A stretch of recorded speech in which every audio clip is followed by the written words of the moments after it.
Herkese merhaba, ben Burak. 23 yaşındayım. İzmir'de yaşıyorum. İzmir'de doğdum, büyüdüm.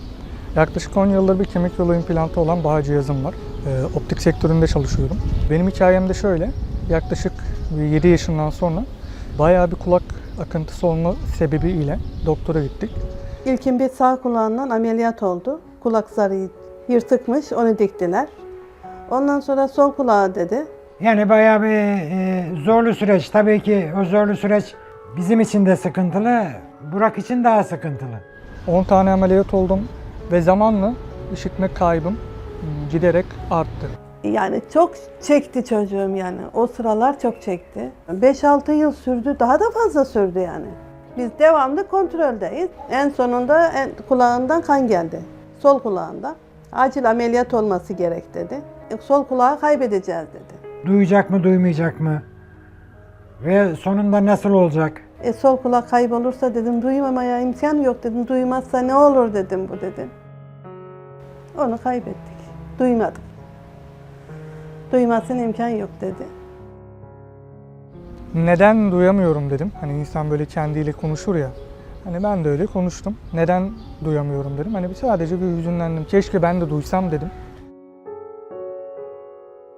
O ameliyatlardan sonra bize bu Baha'yı tavsiye etti. Böyle bir implant kullanalım diye. Baha'yı test etme amacıyla denedim. Baha'yı ilk denediğinde ben oradaydım. Şu şekilde başa takılan bandajla cihazı taktıklarında ben cihazı vermemek istedim. Hani odadan çıkıp gitmek istedim. Yani o anlatılmaz, yaşanır yani. Duyduğumda çok mutlu olmuştum. Bir zaman geçtikten sonra tekrar ameliyata çağırdı.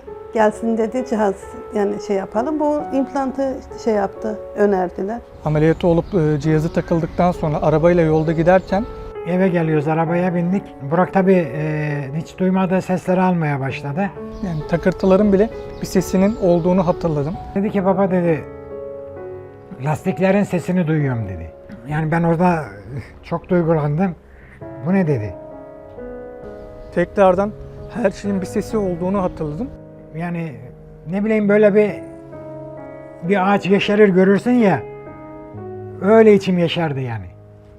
Ay ben ne kadar seviniyorum. Yani ben şimdi anlatıyorum ama ben hala oradayım yani.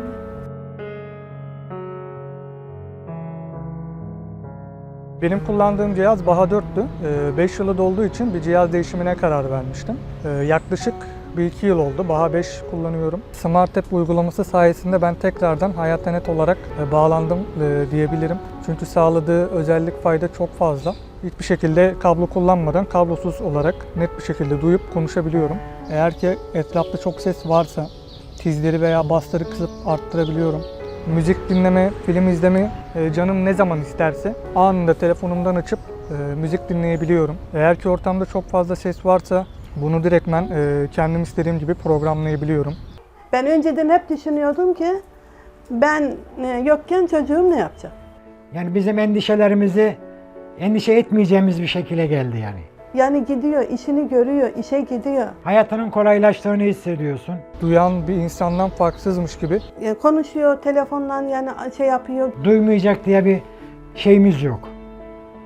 Korkumuz yok.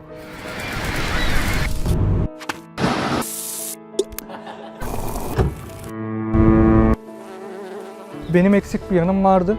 Ben bunu bu cihaz ile tamamladım. Tekrar hayata bağlanabildim.